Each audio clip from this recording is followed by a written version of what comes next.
thir tu te chubai le vek ule tun tum kan video chuan Facebook message delete no lak le le da na kha an sai ve thong don ani an takin lo ngai tla ila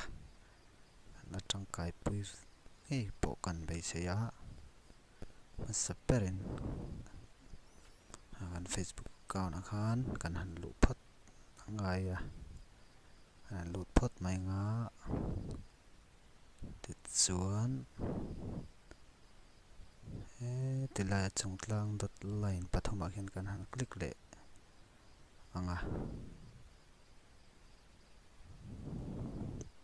ti hello lang ta noya kan han scroll thanga ta hian setting and privacy ti han kan zuk click le don settings and privacy hian ti chuan in ti hello langa settings a hian in kan an click le ang chung bera settings a hian hangan click ta ti chuan noya han scroll thalenga ti hian noi lo lang ti hian lo lang ta he ti lai download your information hen zulut le don ani download your information kan lu ta ti chan ti hen lo in tik thlat lu maya ta hian in kan du lai big te chau kha kan tik don ani ma sa in he ti lai achung lama hian Pauline deselect all ti lo ziak ta hian kan deselect pot menga kan deselect ta chuan kan du lai kan lak le du lai chau kha kan zuk select le mai don ani ti khanin message do kan message chau kan du kan ti khan kan select ti chuan kan select no kan scroll thla ti hello lang ta all of my data ti hianin anan click don ani all of my data ti hian ti chuan when date trends a hen click le ti chuan ti hian date kha alo lang ta kan lak le du chin thla kha kan zuk se sa ami hian ta ta hianin kan du chin thla le ni cha ta kha kan zuk click phatanga ta hian kan du chin thla le ni cha ta kha kan zuk click phatanga ti chuan a hnuai a hianin hei po hi ani tawa hei ro chu and then dun zoom thla lo ni chuan zoom thla thleng po khan ati thai ta kha tiang che zuk set na kha ni ta anti zon wa set up bok hian kan zuk lut lenga set a hianin kan zuk click don ani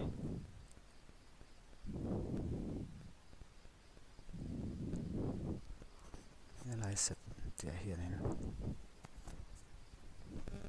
tian kan click ta tiang han lo lang ta wai hian html ti lo lang ta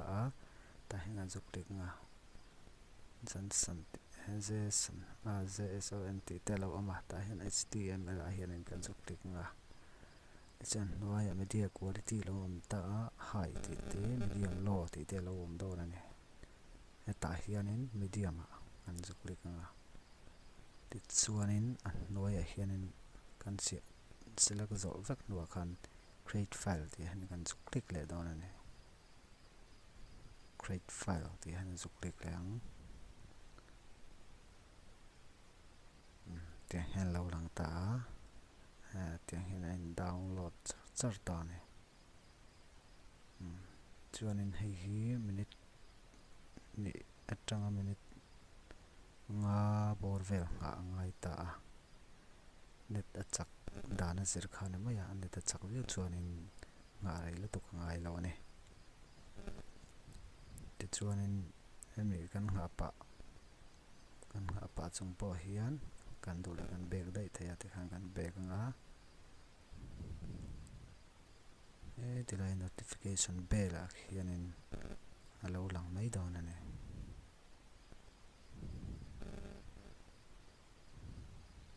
notification bell a hian an ron lang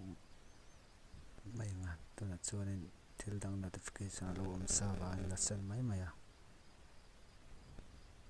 kan lut chin re nga ala in create zo lova in create zo huna chuanin a ron lang nal mai dawn ani tikhan a in create zo ta khi te khian ta khian kan han click anga notification bell a kan click anga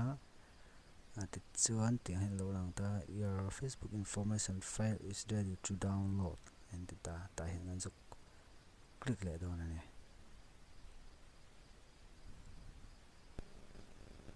ti chuan ti hin lo om ta we download ta hin kan zuk click le anga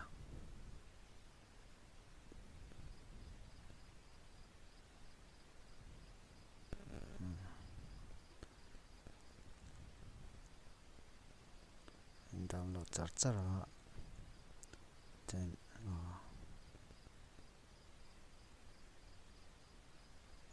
download this te lo lang ve zia cancel mai download zo khan password chut lo na tur khom ta hin FB password kha kan download tu password kha kan chut lo ngai ta ni kan zo chulut ta chuan we hen continue te hen kan zuk chudik lo tlat chut continue we hen kan zuk click le dawn ani han lo dang ta download te hen kan click le ang chuan continue te hen kan zuk click le dawn ani tikhan en download zo ta alaya file extract file chu ti a hianin kan zuk click le dawn ani extract file te han kan zuk click le ang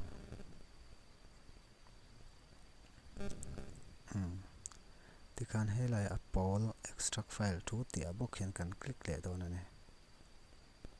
ti chuanin hetiline folder hrang lo lang ngal ta hian kan da du na folder a khanin kan zuk click le ang download te han kan click anga ti chuan file kan click zo khan extract te hen kan zuk click le dawn han an extract ta chuan hela chung berami hi aneta kan hong chin anga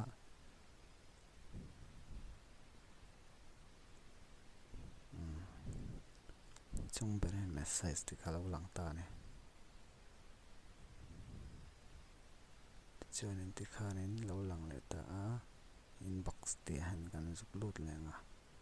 khanin he che sang thon na kha lo lang ta ni ta hen kan du chan kan zuk view nga ama kan du bera kha kan zuk click dawn ani ti khanin message te han kan zuk click le nga HTML viewer in nei anga ya phone then ka chuna chom sa ama in automatic in om sa maro chu then ka then chom lo te po ma ka nei lo ka chun Play Store an download mai don ne HTML viewer ti kha kan download mai don ne Play Store a ma an zu click chinang ngai just he hela HTML viewer ti ke chu ka phone alo om sa ti hian lo lang ta ne ti khanin kan do to kan thei ta ne clear to te subscribe le like ha min lo pek thei lo ram turin kan ngen non le chu ni